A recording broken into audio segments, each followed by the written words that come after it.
हम तो खादिमीन जामिया में हैं। जामिया इस्लामिया कासिम की तरफ से जो खिदमत हमें मिलती है, हम उसको पूरा करने की कोशिश करते हैं। बहुत अच्छे पैमाने पर कोशिश करते हैं। हमारे साथ जो टीम है और इनके साथ जो नेटवर्क है, अल्हम्दुलिल्लाह वो भी अपनी खिदमत अंजाम देते हैं।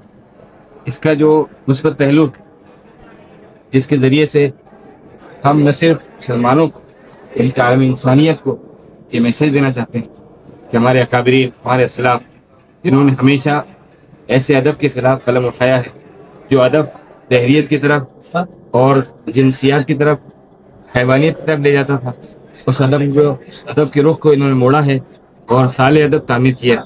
इसके ज़रिए से नौजवान नस्लों को गुमराही से बचाना और फासे अदब के ज़रिए जो उनके अंदर हिजान अंगेज चीज़ें पैदा हो रही थी उससे उससे उसका तदारुक होना, ये इसका बहुत बड़ा, इसके अंदर इसका बहुत बड़ा मैसेज और बहुत बड़ा पैगाम मौजूद।